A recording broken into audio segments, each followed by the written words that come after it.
Assalamualaikum warahmatullahi wabarakatuh. Alhamdulillahi ala ihsanih wa syukru lahu ala taufiqihi wa amtinanih wa asyhadu an la ilaha illallah wahdahu la syarika lahu ta'ziman li sya'nih wa asyhadu anna Muhammadan abduhu wa rasuluhu da'ila ridwanih. Allahumma salli alaihi wa ala alihi wa ashabihi wa ikhwanih. Hadirin dan hadirat yang dirahmati oleh Allah Subhanahu wa taala, kita lanjutkan pembahasan kita dari tafsir surat Ar-Rahman dan kita sampai pada sesi yang ketiga dan ini adalah bagian yang terakhir dari tafsir surat Ar-Rahman sampai pada ayat ke-46. Kata Allah Subhanahu wa taala, "Waliman khafa maqama rabbih jannatan." Dan bagi orang yang takut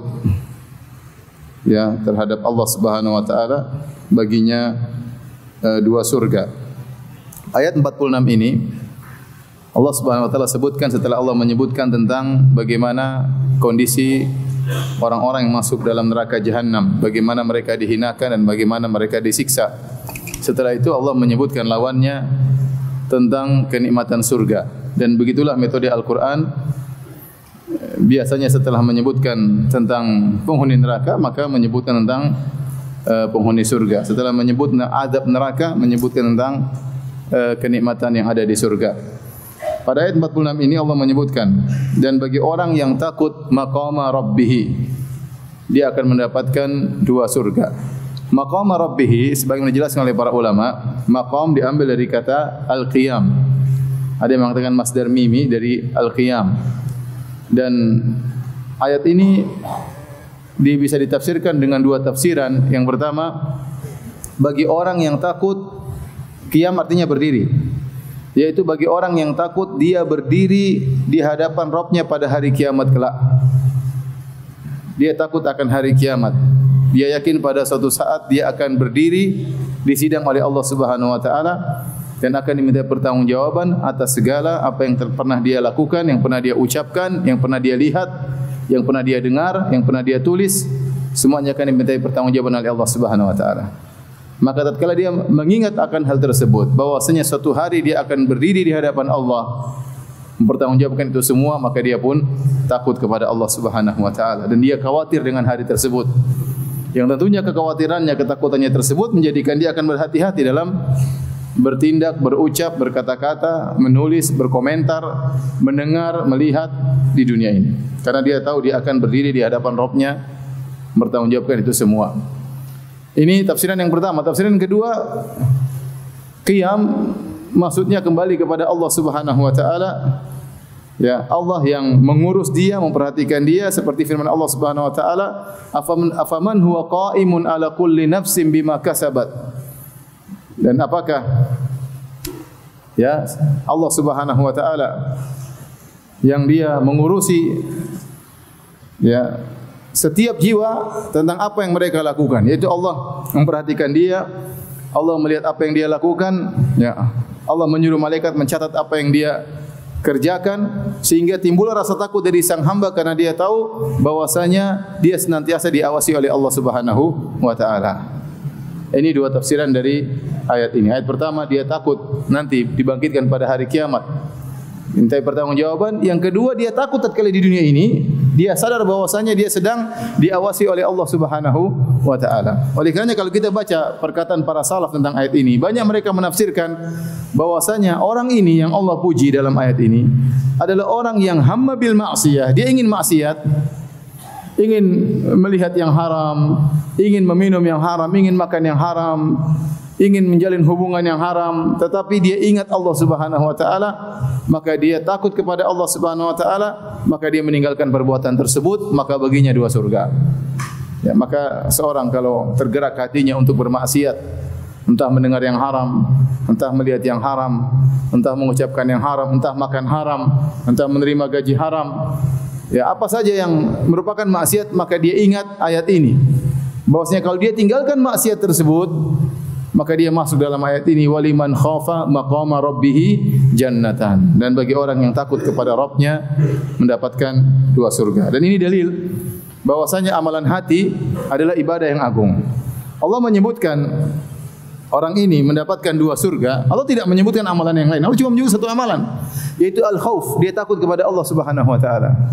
Maka seorang di dunia ini bukan hanya memperhatikan amalan zahir bagus ya, salat, baca Quran, puasa, tetapi amalan batin juga harus dia perhatikan. Bahwasanya rasa takutnya kepada Allah harus dia pupuk, rajanya, harapan dia kepada Allah harus dia harus dia pupuk, cintanya kepada Allah harus dia pupuk juga ya, sehingga amalan hatinya ya menjadi agung dan pahalanya sangat besar di sisi Allah Subhanahu wa taala. Ini dalil bahwasanya al-khauf minallah, takut kepada Allah Subhanahu wa taala adalah amalan yang agung, bahkan Allah memberikan ganjaran kepada orang takut kepada Allah dengan 2 surga. Oleh karena ikhwan, jangan sampai seorang hanya memperhatikan yang zahir saja, ya, kelihatan penampilan sunnah, kegiatannya sunnah, tapi dia tidak memperhatikan hatinya, tidak rasa takut kepada Allah Subhanahu wa taala, kurang berharap kepada Allah Subhanahu wa taala, cintanya kepada Allah terasa hambar. Maka seorang memperhatikan amalan zahir dan juga amalan batin. Kemudian di sini Allah sebutkan bagi dia 2 surga. 2 surga maksudnya apa? Maka tidak ada kejelasan ya. Dijelaskan oleh Allah secara gamblang tentang 2 surga tersebut. Intinya dia memiliki 2 taman surga. Ya.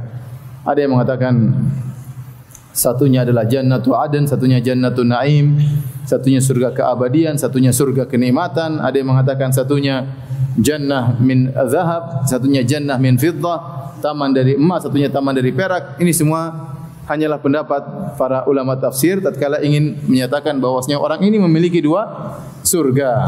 Bagaimana surga tersebut ya? Ada yang mengatakan surga itu maksudnya surga yang untuk dia tempati, surga tersendiri, surga untuk pelayan-pelayannya, surga tersendiri. Ini semua hanyalah tafsiran. Allah alam tentang hakikat 2 surga ini. Intinya bisa jadi seorang mau surga, dia mendapatkan 2 surga. Bukan cuma satu surga, tapi bahkan dua surga. Makanya dalam satu hadis kata Nabi SAW, la tasurbu Warakata ibni Naufal, fa inni ra'aitu lahu jannatan au jannatain. Kata Nabi SAW, jangan kalian mencela Waraka ibnu Naufal. Sungguhnya aku melihat dia mendapatkan 1 surga atau mendapatkan dua surga. Kemudian Allah berfirman, fa bi ayyi ala'i rabbikuma tukadziban. Maka nikmat Tuhan kamu manakah yang kamu dustakan? Ya. Ini nikmat.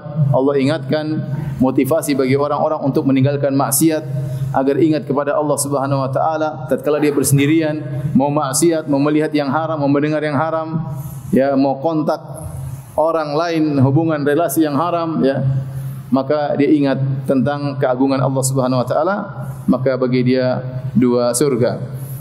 2 surga tersebut sifatnya apa? Kata Allah, zawata afnan. Zawata afnan.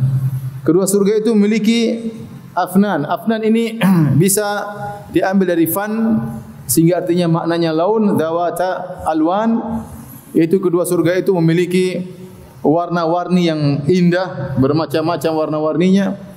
Ya, artinya mereka mengatakan warna-warni dari buah-buahan, ya. Zawata afnan diambil dari fan, artinya bermakna laun. Zawata alwan ay zawata alwan minal fakihah, minal fawakih, yaitu memiliki berbagai macam model buah-buahan. Ada yang mengatakan afnan dari fanan yang artinya ghusn. Zawata afnan itu memiliki cabang-cabang yang begitu banyak, yang cabang-cabang tersebut berisi dengan buah-buahan yang begitu banyak. Fabi ayyi ala'i rabbikuma tukadziban. Maka nikmat Tuhan kamu manakah yang kamu dustakan, wahai jin dan manusia, ya. Wahai jin dan manusia. Saya ingatkan kata ganti kalian berdua tukadziban, maka nikmat Rabbmu mana yang kalian berdua dustakan, maksudnya golongan jin dan golongan apa? Manusia. Ayat ini berbicara kepada jin dan manusia. Kemudian Allah sebutkan lagi tentang surga tersebut. Fihima ainani tajriyan. Di 2 surga tersebut ada 2 mata air yang mengalir. Mata air bukan hanya muncrat, tapi bahkan dia mengalir seperti sungai. 2 mata air ini pun apa? Allah alam bisawab. Ada yang mengatakan 1 mata air adalah dari salsabil, 1 mata air dari tasnim, ya. Ada yang mengatakan demikian, ya. Sebenarnya mengatakan 2 mata air ini hanya bisa diperoleh oleh orang yang 2 matanya mengalirkan air mata karena takut kepada Allah Subhanahu wa taala, ya. 2 mata air ini hanya bisa diperoleh oleh orang yang kedua matanya mengalirkan air matanya karena takut kepada Allah Subhanahu wa taala. Intinya Allah sebutkan ada dua mata air di sana. Bagaimana sifatnya, bagaimana alirannya, apa isi airnya. Ada yang mengatakan salsabil dan tasnim. Ada yang mengatakan mata air khamar dan mata air yang segar, ma'in ghairi asin. Intinya ini hanya tafsiran, tidak ada dalil yang tegas. Kemudian kata Allah Subhanahu wa taala, "Fa bi ayyi ala'i rabbikuma tukadziban?" Maka nikmat Tuhan kamu manakah yang kalian dustakan wahai golongan jin dan manusia?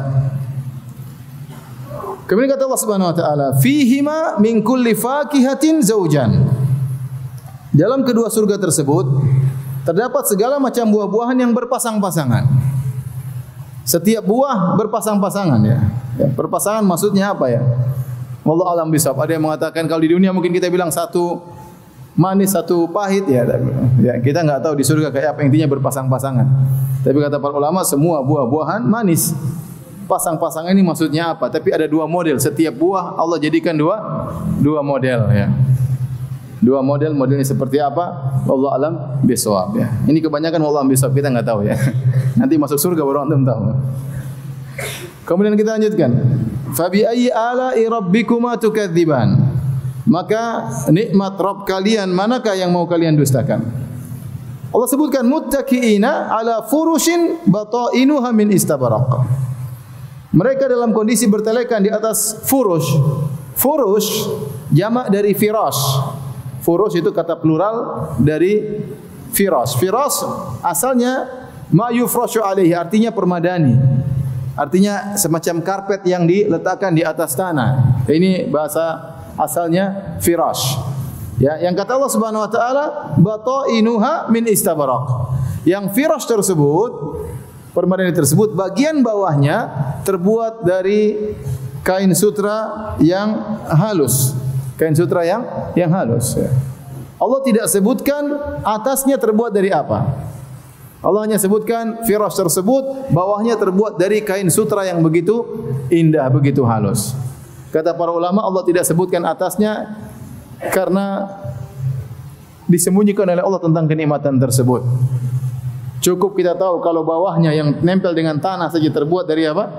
Dari kain sutra, bagaimana lagi dengan atasnya, tentu sangat-sangat indah. Ini pendapat pertama yang mengatakan bahwasanya firas artinya permadani, artinya penghuni surga terkadang bertelekan di atas ala sururin sururun marfu'ah, ada di atas dipan-dipan yang ditinggikan, terkadang mereka bertelekan di atas firas-firas di permadani. Ya. Ada yang mengatakan permadani sini maksudnya yang digelar di atas tanah, ada yang mengatakan permadani di sini maksudnya permadani yang diletakkan di atas tempat tidur. Permadani yang diletakkan di atas apa? Tempat tidur. Sehingga mereka bertelekan tetap di atas dipan-dipan. Mereka tetap bertelekan di atas dipan-dipan. Ini pendapat sebagian ulama bahwasanya yang dimaksud dengan furus di sini adalah tempat tidur yang tinggi. Bertelekan sebagaimana pernah saya jelaskan, bertelekan artinya ittika itu seperti ini ya. Hukum asalnya ittika, bertelekan artinya antara duduk dan tidur. Tidak duduk dan juga tidak tidur. Tetapi bersandar ya sambil bertelekan ya. Gimana coba praktik dulu. Kayak raja-raja bersandar bertelekan santai ya. Yang kata para ulama itu adalah cara duduknya orang yang dalam kenikmatan, tidak banyak pikiran ya. Badan dalam kondisi sehat ya. Kalau badan sakit enggak bisa. Paling tidur ya, atau badan lagi sakit. Tapi kalau dia bisa bertelekan berarti dia lagi dalam kondisi apa? Sehat. Kemudian dia tidak banyak pikiran. Kalau banyak pikiran pasti duduk mikir. Tapi kalau sudah sampai santai begini ya, itu berarti apa? Tidak banyak pikiran. Kalau pikiran dipijit sama bidadari, santai aja. Jadi menunjukkan dia dalam kondisi sehat walafiat, dalam kondisi santai, tidak banyak pikiran, dalam kondisi aman, tenang, dia dalam kondisi apa? Aman. Dan juga disebutkan oleh sebagian ahli tafsir menunjukkan bahwasanya itu cara duduk orang yang benar-benar sedang dilayani. Kenapa dia tidur duduk seperti itu? Mau minum enggak usah bangun. Udah santai aja. Datang bertelekan tinggal minum, makan tinggal santai bertelekan. Sudah ada yang datang layani, sehingga dia mau apa-apa saja tidak perlu dia duduk. Cukup dia bertelekan menunjukkan itu dia dalam kondisi benar-benar dalam kondisi nyaman, apa tadi, sehat, enggak banyak pikiran. Terus apa tadi? Aman dan juga sedang dilayani. Makanya Allah menggunakan kata bertelekan. Allah tidak mengatakan sedang duduk, Allah tidak mengatakan sedang berdiri, Allah tidak mengatakan sedang tidur, ya. Tapi Allah pilih kondisi yang itu menunjukkan benar-benar dalam kenikmatan. Muttaqiina ala furushin, mereka bertelekan di atas permadani yang bagian bawahnya yang nempel dengan tanah terbuat dari sutra yang lembut. Bagaimana lagi dengan atasnya? Wallahu a'lam bishawab.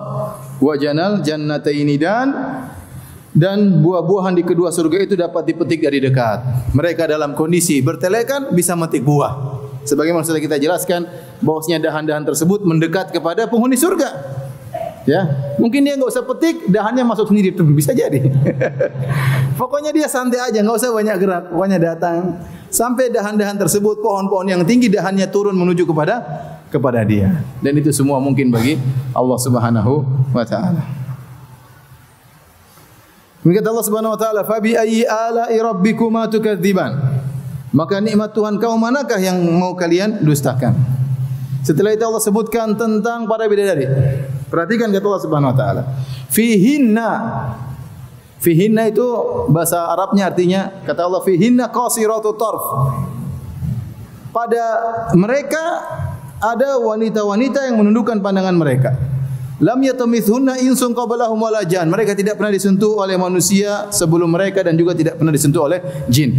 Seharusnya kalau kita mengikuti alur daripada ayat-ayat tersebut, seharusnya Allah mengatakan fihima, pada dua surga tersebut.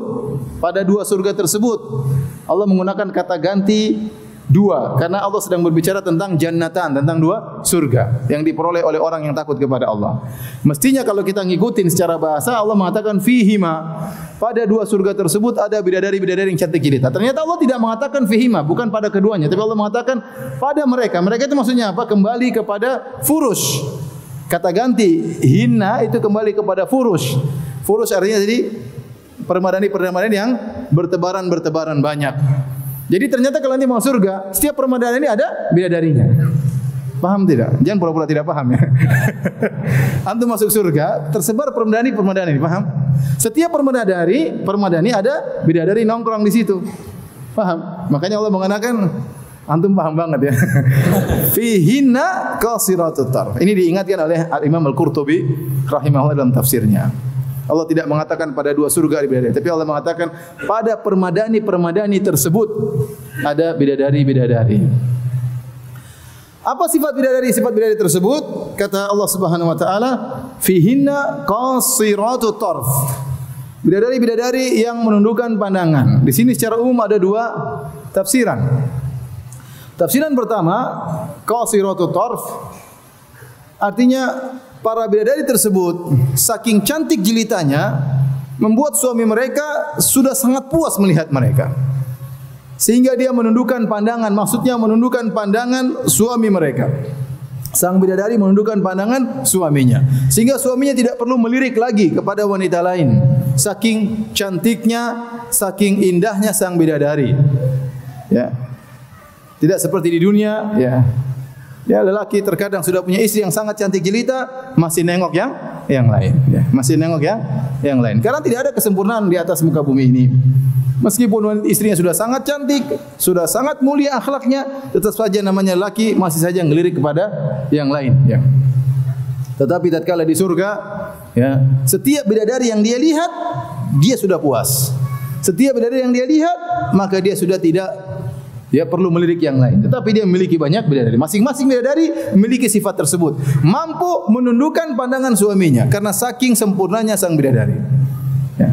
Ini tafsiran yang pertama. Tafsiran kedua yang menunjukkan akhlak sang bidadari, qasiratut tarf. Para bidadari yang menundukkan pandangan mereka, maksudnya bidadari tersebut tidak pernah melihat lelaki lain. Yang dia lihat hanyalah suaminya. Menurut dia, sang bidadari yang paling top di surga adalah suaminya. Dia tidak mau melihat lelaki-lelaki yang lain. Ya. Ini sifat yang mulia, ya, yang juga tidak dimiliki oleh banyak wanita. Sebagian wanita sudah punya suami yang lumayan, masih nengok yang lainnya. terkadang membandingkan suaminya dengan suami orang lain, dan itu bukan akhlak bidadari. Bidadari dia terfokus kepada suaminya dan dia tidak pernah melihat lelaki yang lain.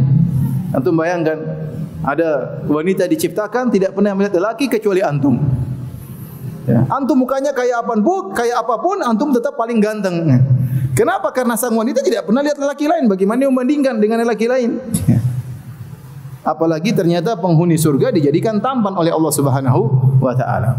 Jadi dua-duanya benar-benar saling menundukkan pandangan. Sang suami benar-benar puas dengan istrinya sehingga tidak perlu melirik kepada yang lainnya, dan istrinya pun sang bidadari tidak tengok kepada lelaki yang lain, memiliki akhlak yang mulia, menundukkan pandangan, tidak pernah membandingkan suaminya dengan lelaki yang lain. Kata Allah Subhanahu wa taala tentang sifat bidadari tersebut, lam yatamithunna insun qablahum walajan. Yang para bidadari tersebut tidak pernah disentuh oleh manusia dan tidak pernah disentuh oleh jin. At-tamath, ta mim sa. Bahasa Arab yang asal katanya maknanya adalah darah. Tams, makanya wanita haid disebut dengan tomasat. Dia sedang haid. Haid disebut dengan toms. Asalnya toms itu artinya darah, dan ini digunakan untuk jima. Tatkala seorang menjima berhubungan dengan wanita yang masih gadis, maka kemudian kegadisannya dirusak sehingga mengeluarkan darah, maka disebut dengan istilah toms karena jima tersebut berkaitan dengan darah. Kata para ulama, ini dalil bahwasanya isyarat dari Allah bahwasanya para bidadari tersebut selalu perawan, selalu gadis. Setiap digauli selalu gadis, ya. Sehingga Allah menggunakan kata toms, ya. Toms. Kemudian bahasa berkembang lagi, kata Tahir bin Ashur, ya, atau kata Al-Alusi, ya, dia mengatakan bahwasanya toms yang tadinya artinya jima yang menimbulkan darah, ya, karena menghilangkan kegadisan seorang wanita, kemudian maknanya menjadi jima secara umum. Ini jomblo paham tak? Saya enggak tahu, ya. Ini secara bahasa, ya. Jadi ada beberapa faedah dari ayat ini. Yang pertama, tadi saya katakan bahwasanya bidadari tersebut tidak pernah disentuh, tidak pernah dijimai oleh lelaki manapun sebelumnya, dan tidak pernah dijimai oleh jin manapun. Dan ini dalil bahwasanya ini bidadari yang disebut oleh Allah adalah hurul ain, bukan istri yang masuk surga, bukan. Tetapi yang Allah ciptakan di surga untuk melayani para lelaki. Karena kata Allah, lam yatamithunna insun qablahum. Tidak pernah disentuh oleh lelaki yang lain. Dan kita tahu namanya wanita masuk surga terkadang janda, ya. Sudah pernah disentuh oleh suaminya yang pertama atau suaminya yang kedua, ya. Jadi ayat ini berkaitan tentang para bidadari yang Allah ciptakan di mana, di surga, ya. Kata Allah, inna ansha'nahunna insya'a faja'alnahunna abkaran. Kami ciptakan bidadari langsung tanpa melalui proses kecil, merangkak, langsung menjadi dewasa, siap untuk digauli. Waja'alnahunna abkaran, dan kami jadikan mereka selalu perawan, selalu gadis. Setiap digauli selalu menjadi gadis, ya. Di antara sifat mereka, bidadari tersebut tidak pernah disentuh oleh jin dan manusia. Ayat ini dijadikan dalil oleh sebagian ulama bahwasanya jin bisa menggauli wanita manusia. Jin bisa menggauli wanita manusia. Sudah terjadi hubungan seksual antara jin dengan manusia. Masalah ini ada khilaf di kalangan para ulama. Kalau anda baca buku tafsir, disebutkan sebagian ulama mengatakan tidak mungkin jin berhubungan dengan manusia. Tidak mungkin jin berhubungan dengan manusia karena mereka dari yang berbeda, ya. Satu tercipta dari api, satu tercipta dari tanah. Sebagian ulama mengatakan bisa. Jin bisa berhubungan dengan manusia. Ya. Sebagaimana dalam Al-Quran kalau Allah mengatakan wasyarikum fil amwali wal auladi wa'iduhum. Silakan wahai iblis dan keturunannya, ikut sertalah kalian bersama manusia dalam harta mereka dan dalam anak-anak mereka. Ya, di antara tafsiran ikut serta dalam anak-anak mereka itu ikut serta jimai para wanita-wanita dari kalangan manusia. Sehingga sebagian salaf mengatakan jika seorang lelaki berhubungan dengan istrinya, dia tidak membaca doa berhubungan dengan istrinya, apa doanya? Hafal tidak? Jangan-jangan tidak hafal. Kalau dia tidak baca doa tersebut, maka jin bisa ikut serta menikmati istrinya tanpa dia sadari. Dan saya telah mendapati dua cerita dari dua orang yang berbeda. Satu cerita pada saya di Jogja. Jadi dia pergi, kemudian dia sedang bersafar, tahu-tahu ada orang datang menemui istrinya dengan bentuk dirinya. Kemudian dia ajak ke tempat tidur, kemudian dia ajak ingin berhubungan oleh lelaki tersebut, ternyata jin. Begitu mau diajak berhubungan, maka istrinya baca doa. Doa tatkala ingin berhubungan dengan suami. Oleh karena yang baca doa lelaki maupun apa? Perempuan. Hendaknya dua-duanya membaca. Allahumma jannibna syaitan wa jannibi syaitan ma razaqtana. Sudah hafal belum? Ya, sudah ya. Kalau jomblo enggak hafal wajar. Udah nikah enggak hafal lah. Ya. Belum ya? Saya ulangi. Allahumma jannibna syaitan wa jannibi syaitana ma razaqtana. Ini doa selalu mengingatkan saya pada kawan saya. Untuk kawan saya mau menikah, teman pondok ya. Maka dia berjalan di kamar. Allahumma jannibna syaitan wa jannibi, dia ulang-ulang biar enggak salah. Khawatir malam pertama lupa. Bolak-balik diulang-ulang untuk hafal doa ini. Allahumma jannibna syaitan wa jannibi syaitan ma razaqtana. Intinya akhirnya jin tersebut hilang. Jin tersebut hilang. Saya juga kemarin dengar ada kejadian ya di Bekasi sini. Ada seorang ikhwan sedang safar, kemudian dia waktu safar, istrinya di rumah, datang lelaki menyamar seperti dia. Kemudian menggauli istrinya. Terjadi hubungan. Kemudian lelaki tersebut datang, istrinya kaget, "Loh, Mas, kemarin kenapa pulang? Sekarang udah pergi lagi. Sekarang pulang lagi." "Loh, saya enggak pernah pulang." "Loh, kemarin Mas datang berhubungan dengan saya." Ternyata bukan dirinya. Jadi kejadian-kejadian seperti ini ya menunjukkan mungkin saja ya, jin berhubungan dengan apa? Dengan manusia. Ya.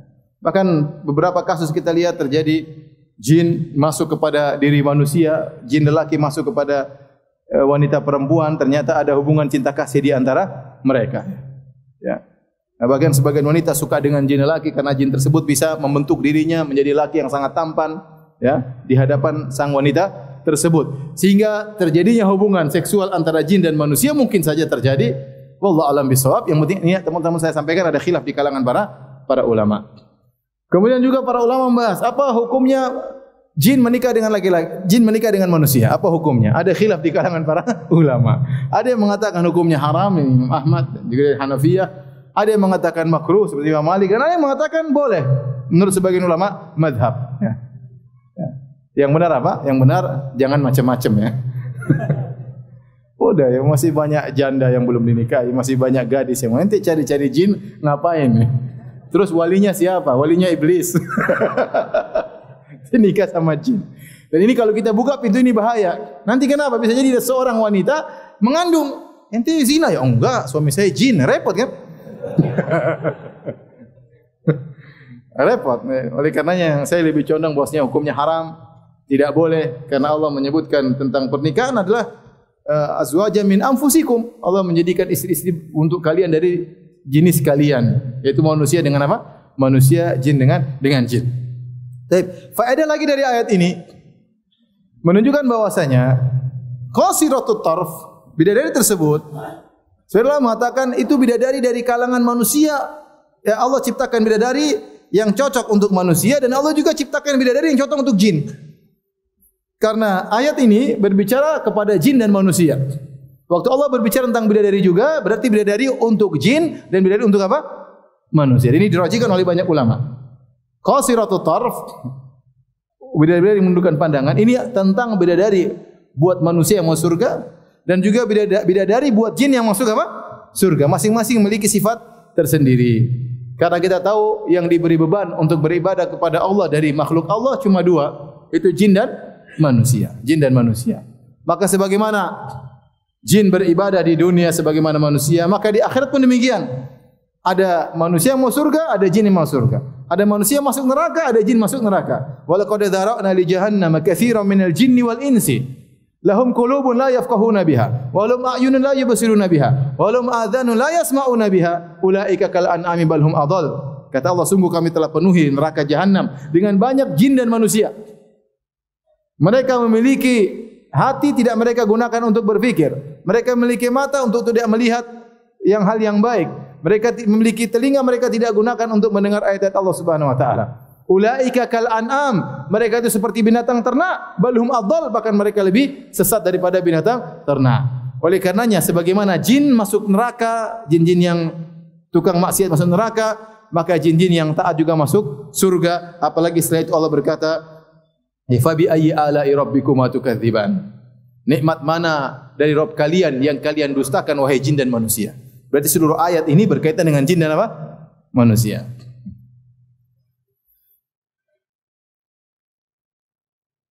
Kemudian kata Allah Subhanahu wa taala, "Ka'annahunnal yaqutu wal marjan." Allah kembali menyebut tentang sifat bidadari tersebut. Ka'annahunnal yaqutu wal marjan.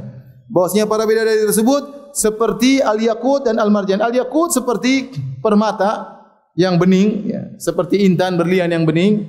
Wal marjan ya seperti lu'lu', seperti mutiara yang sangat putih. Oleh karenanya para ulama mengatakan Allah mensifati bidadari dengan al-yaqut dari sisi beningnya, dan Allah mensifati bidadari dengan marjan dari sisi putihnya. Adapun dari sisi putihnya, maka bidadari sangat putih sampai kata Allah Subhanahu wa taala, wa hurun 'ain ka'amsali lu'lu'il maknun. Dan para bidadari yang matanya sangat cantik jelita, ya, ka'amsali lu'lu'il maknun, seperti mutiara yang tersimpan dalam cangkangnya, yaitu putih, sangat putih, putihnya sempurna, tidak terkontaminasi dengan kotoran apapun. Tidak seperti putihnya wanita di dunia, terkadang ada merah-merahnya, terkadang bintik-bintiknya, terkadang semakin tua mulai muncul bintik-bintik di badannya, terkadang ada tai lalat besar, ya, yang apa namanya, intinya putihnya tidak putih murni, tetapi terkontaminasi dengan yang lainnya. Adapun putihnya bidadari maka sangat putih. Saking putihnya kata Nabi sallallahu alaihi wasallam, yura bayadu saqaiha min wara'i sab'ina hullah. Sungguh putihnya betis bidadari terlihat di balik 70 gaun, ya. Jadi kalau bidadari pakai baju 70 lapis, putihnya masih tembus, ya, sampai menembus 70 gaun, ya. Coba antum bayangkan, antum masuk surga, bidadari pakai baju. Bajunya 70 lapis. Ternyata betisnya masih kelihatan, sudah ditutup dengan 70 lapis, putih betisnya masih apa? Kelihatan. Gimana ente enggak sabar untuk robek itu 70 baju? Jadi intinya, saking putihnya sampai menembus baju-baju yang mereka pakai, menunjukkan begitu sangat putih sang bidadari. Kemudian sifatnya yang lain sangat bening, sampai kata Nabi sallallahu alaihi wasallam, kabiduha mir'atuhu. Sungguhnya hati bidadari adalah cermin bagi suaminya. Benar-benar buat tubuhnya bening. Kalau suaminya berdiri di hadapan bidadari, maka nampak wajahnya di hati sang bidadari. Benar-benar hatinya itu adalah bening, tembus ya, kelihatan, ya. Sampai-sampai Nabi sallallahu alaihi wasallam mengatakan, yura mukhsaqaiha min wara'il lahmi minal husni. Sungguh bidadari itu terlihat sumsum tulangnya di balik dagingnya karena saking indahnya. Nabi tutup hadisnya dengan mengatakan minal husni, karena saking cantiknya. Karena kalau Nabi cuma mengatakan terlihat sumsum di balik tulangnya, di balik dagingnya, pasti bayangan kita ngeri. Ini cewek kayak apa ini? Sumsumnya kelihatan, ya. Bayangan kita pasti ngeri. Sumsumnya kelihatan. Begitu kan, sumsumnya kelihatan, darahnya mengalir. Ya, tetapi Nabi mengatakan minal husni, saking apa? Saking indahnya. Oleh karenanya tidak mungkin seorang bisa menghayalkan cantiknya bidadari. Karena dia pasti menghayal, pasti salah. Coba ente bayangkan hadis tersebut. Terlihat sumsum di balik dagingnya. Gimana ente bayangkan? Pasti semuanya salah. Ya. Pasti bayangannya gondruwo, mak lampir dan yang lainnya. Salah semua. Ya. Jadi menunjukkan otak kita enggak mampu untuk bisa menghayal bidadari tersebut, saking indahnya. Bagaimana Nabi sallallahu alaihi wasallam mengatakan, "Lau tala'at imra'atun min ahlil jannah, ya, la adha'at ma bainahuma. Wala malat ma bainahuma riha, wala nasifu ala ra'siha khair min ad-dunya wa ma fiha." Seandainya ada seorang wanita bidadari nongol di dunia, maka akan menerangi langit dan bumi. Seandainya Bekasi ini lampu mati semuanya, tahu-tahu bidadari muncul, semua terang benderang, Masya Allah. Gara-gara cahaya dari wajah sang bidadari. Bukan cuma itu, wala malat ma bainahuma riha. Bahkan keluar wangi yang semerbak, seluruh Bekasi bau harum. Gara-gara bidadari tersebut apa? Nongol. Makanya mengatakan wala nasifu ala ra'siha. Seandainya sungguh kerudung yang ada di atas kepalanya lebih baik daripada dunia dan seisinya. Ya. Kerudung yang ada di atas kepalanya sang bidadari lebih baik daripada dunia dan seisinya. Itu baru kerudungnya. Bagaimana lagi dengan pipinya, bibirnya, hidungnya, ya, dan yang lain-lainnya. Oleh karenanya ini semua di luar daripada kemampuan berkhayal kita. Kemampuan khayal kita sangat rendah. Tidak mungkin kita bisa menghayal bagaimana bidadari tersebut. Tetapi kata Allah, "Fala ta'lamu nafsun ma ukhfiya lahum min qurrati a'yun." Tidak ada satu jiwa pun yang tahu tentang kenikmatan yang Allah sembunyikan bagi mereka. Jazaa'an bima kanu ya'malun, sebagai balasan pahala atas apa yang mereka lakukan selama di dunia ini. Ya, semua perkara yang gaib. Saya sering sampaikan, seandainya bidadari tersebut Allah pajang di mall, semua orang boleh lihat. Bidadari kayak gitu. Semuanya pasti taat kepada Allah. Semuanya puasa tiap hari, salat malam tiap hari, baca Quran tiap hari. Saya tahu bidadarinya kelihatan kayak begini kalau masuk surga. Tapi Allah sembunyikan, tidak ada yang tahu tentang bidadari tersebut, hanya sebagian sifat yang Allah sebutkan. Baik, kata Allah Subhanahu wa taala, "Fa bi ayyi ala'i rabbikuma tukadziban?" Maka nikmat Tuhan kaum manakah yang mau kalian dustakan? Hal jazaa'ul ihsani ilal ihsan. Tidak ada balasan kebaikan kecuali kebaikan pula. Inilah balasan bagi orang yang ihsan. Orang ihsan adalah orang yang anta abudallaha ka'annaka tarahu, fa in lam tarahu, fa lam takun tarahu, fa innahu yarak. Kau berdoa kepada Allah seakan-akan kau melihat Allah. Jika kau tidak mau melihat Allah, yakinlah Allah sedang melihatmu. Inilah sifat waliman khafa maqama rabbih jannatan. Orang yang takut kepada Allah, dia senantiasa merasa diawasi. Kalau dia beribadah, dia khusyuk karena dia tahu Allah sedang menilai apa yang dia lakukan. Kalau dia salat malam, maka dia khusyuk, dia tahu Allah sedang menilai salat malamnya. Dia baca Quran, dia tahu Allah sedang melihat dia baca Al-Quran. Dia telah mencapai derajat al-ihsan.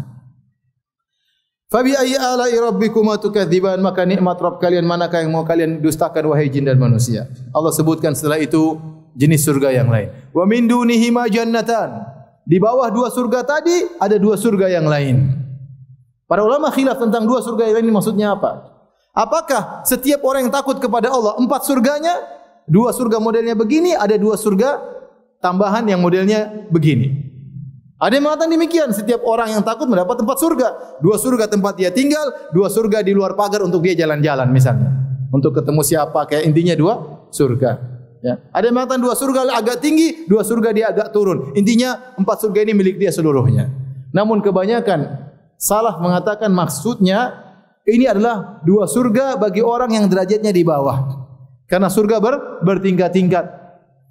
Ya, seperti mujahidin kata Nabi SAW, "Inna fil jannati mi'ata darajatin a'addaha Allahu lil mujahidin fi sabilillah. Ma baina darajataini kama baina sama'i wal ard." Sungguhnya di surga ada 100 tingkatan yang Allah siapkan bagi orang yang berjihad di jalan Allah Subhanahu wa taala. Antara satu tingkatan yang lain dengan antara tingkat yang satu dengan tingkat yang lain, jaraknya seperti antara langit dan bumi. Nah, ini Allah sebutkan tentang 2 model surga yang berbeda tingkatannya. Tingkatan yang pertama yang kita sebutkan, tadi kita bacakan adalah lil muqarrabin, tentang orang-orang yang spesial. Orang-orang yang as-sabiquna sabiqun, yang berlomba-lomba dalam kebajikan. Orang-orang yang selalu menjaga pandangannya, menjaga pendengarannya, menjaga lisannya. Orang-orang yang semangat beribadah di jalan Allah Subhanahu wa taala. Yang kedua, ashabul yamin, orang-orang yang mulia, penghuni surga tapi derajat mereka masih di bawah. Mereka ini yang Allah sebutkan, wa min dunihi jannatan. Ada 2 surga yang lain lagi. Kata Syekh Sa'di rahimahullah taala, 2 surga yang di atas buat orang spesial, 2 surga akan kita bacakan ini adalah untuk orang penghuni surga secara umum. Penghuni surga secara umum. Fa bi ayyi ala'i rabbikuma tukadziban? Maka nikmat Tuhan kaum manakah yang kalian dustakan? Mudhammatan. Kedua surga tersebut hijau tua warnanya, saking apa namanya? Rimbunnya, saking banyak padatnya pohon-pohonnya. Dia warna hijau tapi sampai seakan-akan kehitam-hitaman. Saking apa namanya? Banyak sekali pohon-pohon di situ. Fa bi ayyi ala'i rabbikuma tukadziban? Maka nikmat Rabb manakah yang kalian dustakan? Fihi ma 'ainani nadhakhatan. Di 2 surga tersebut ada 2 mata air yang memancar. Beda di 2 surga yang pertama, kata Allah mata air yang mengalir. Tentu pancaran masih lebih ringan daripada yang mengalir. Mengalir deras dan mengalir. Ini cuma apa? Memancar. Berarti derajatnya lebih di bawah. Paham? Fa bi ayyi ala'i rabbikuma tukadziban? Fihima fakihatun wa nakhlu wa rumman. Pada 2 surga tersebut ada buah-buahan, ada korma, ada buah delima. Beda dengan surga yang di awal. Allah sebutkan fakihatun zaujan. Ya, setiap buah ada 2 pasangan. Di sini Allah tidak sebutkan pasang-pasangan. Berarti surganya sifatnya masih di bawah ya, daripada surga yang sebelumnya. Fa bi ayyi ala'i rabbikuma tukadziban. Setelah Allah sebutkan tentang bidadarinya, fihinna khairatun hisan. Sungguhnya pada surga-surga tersebut ada khairatun hisan. Ada bidadari yang sangat baik dan cantik-cantik. Khairat ada yang mengatakan jamak dari khair, ai dzawatul khair. Ini para bidadari yang baik, secara akhlak mereka sangat baik, di puncak akhlak yang sangat mulia. Hisan, cantik dari sisi fisik. Subhanallah. Yang bilang cantik bukan ente ya akhi. Yang bilang cantik siapa? Allah Subhanahu wa taala. Allah bilang ini bidadari cantik. Berarti cantik atau tidak? Cantik ya akhi. Kalau saya bilang cantik saja insyaallah cantik. Apalagi yang bilang siapa? Allah Subhanahu wa taala. Allah bilang cantik berarti terjemahannya apa? Cuantik katanya. Sangat apa? Sangat cuantik ya. Ada yang mengatakan khairat maksudnya adalah mukhtarat. Pilihan-pilihan. Allah memilih. Allah ciptakan banyak manusia. Allah ciptakan banyak wanita. Allah pilih yang tercantik untuk dijadikan sebagai bidadari. Modelnya itu Allah pilih. Ya. Modelnya Allah karena semua manusia modelnya yang bikin siapa? Allah. Fi ayyi suratin ya. Ma syaa rakkabaka. Ya, Allah menciptakan manusia di atas bentuk yang Allah kehendaki. Nah, bidadari ini bentuknya Allah pilih untuk para penghuni surga dan mereka sangat cantik jelita. Fa bi ayyi ala'i rabbikuma tukadziban. Di antara sifat-sifat bidadari tersebut, kata Allah, hurum maqsuratun fil khiyam.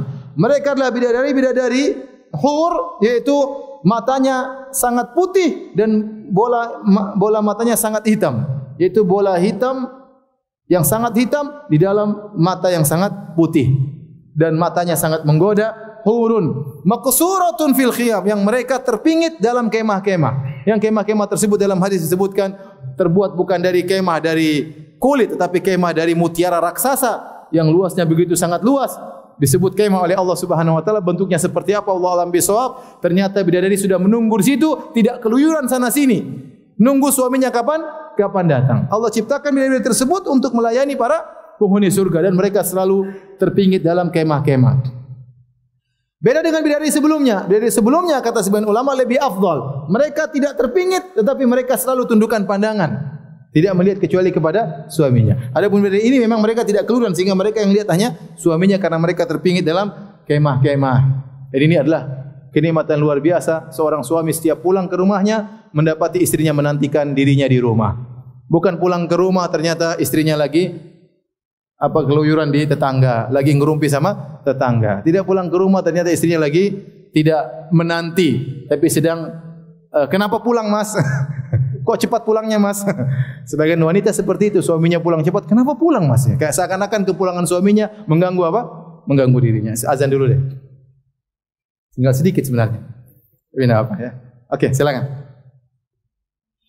Bismillahirrahmanirrahim. Alhamdulillah, salatu wassalamu ala Rasulillah wa ala alihi wa sahbihi wa ala. Kita lanjutkan bahasan kita pada firman Allah Subhanahu wa taala pada surat Ar-Rahman ayat 72, hurun maqsuratun fil khiyam. Bahwasanya para bidadari di dua surga yang di bawah mereka cantik jelita, putih bersih dan dipingit dalam kemah-kemah yang terbuat dari mutiara ya. Karena para bidadari tersebut mereka memang diciptakan oleh Allah untuk melayani suami-suami mereka. Tidak ada kegiatan mereka, kesibukan mereka kecuali untuk melayani dan menanti suami mereka yang akan datang kapan saja para suami menghendaki. Kata Allah Subhanahu wa taala, "Fa bi ayyi ala'i rabbikuma tukadziban?"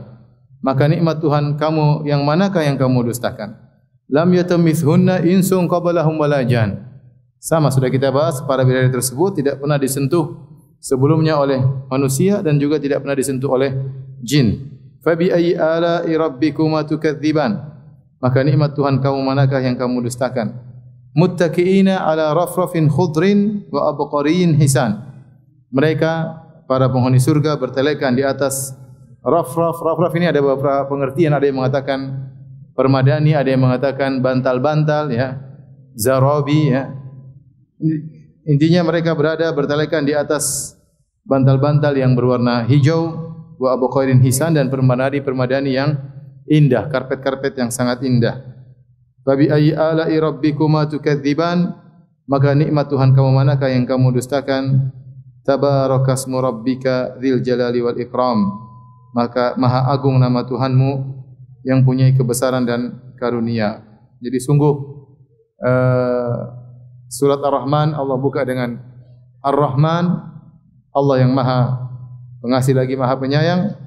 Dan Allah kemudian dalam surat tersebut Allah sebutkan nikmat-nikmat berbagai macam kenikmatan. Ya Allah sebutkan nikmat dunia, nikmat agama, nikmat akhirat, ya, peringatan-peringatan yang ini adalah menunjukkan kasih sayang Allah kepada hamba-hambanya. Dan di akhir surat Allah tutup dengan memuji dirinya, tabarakasmu rabbika dzil jalali, maha suci nama Rabbmu yang memiliki keagungan dan al-ikram yang berhak untuk diagungkan, berhak untuk dimuliakan karena keluasan rahmatnya yang sangat luas kepada hamba-hambanya. Para hadirin, di akhir pembahasan kita tentang nikmat-nikmat surga tersebut, saya ingatkan kembali bahwasanya nikmat-nikmat ini hanya bisa diperoleh oleh orang-orang yang takut kepada Rabb-Nya. Oleh karenanya Allah sebutkan 4 surga, 2 surga pada golongan yang pertama, 2 surga pada golongan yang kedua. Kata para ulama ini menunjukkan bahwasanya penghuni surga bertingkat-tingkat dan menunjukkan tingkat rasa takut mereka kepada Allah juga bertingkat-tingkat. Yang rasa takutnya luar biasa maka mereka pada 2 surga yang di atas. Adapun yang rasa takutnya kurang maka mereka pada 2 surga yang di bawah, ya. Dan tidak mungkin seorang bisa memperoleh bidadari yang begitu cantik jelita kecuali dia merisi rasa takut kepada Allah Subhanahu wa taala. Maka hati-hati ikhwan di zaman sekarang ini yang penuh dengan fitnah. Seorang hendaknya takut kepada Allah terutama tatkala dia sedang bersendirian. Takutlah jangan sampai dia mendengar yang haram. Takutlah jangan sampai dia melihat yang haram, ya.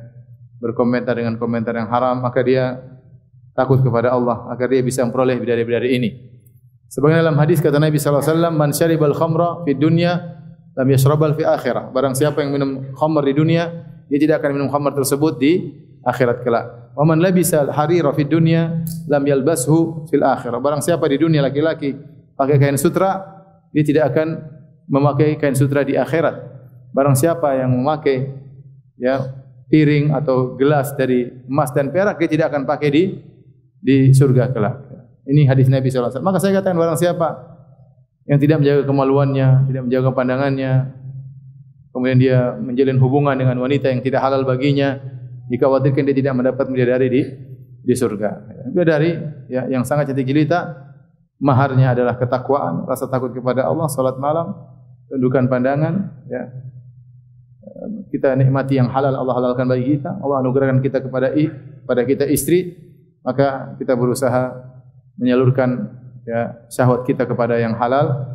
Jangan sampai Allah sudah berikan kepada kita yang halal, kita masih mencari yang haram. Oleh karena di antara doa Nabi sallallahu alaihi wasallam, Allahumma ghnini bihalalika an haramika. Allahumma kfini bihalalika an haramika wa ghnini bifadlika amman siwak.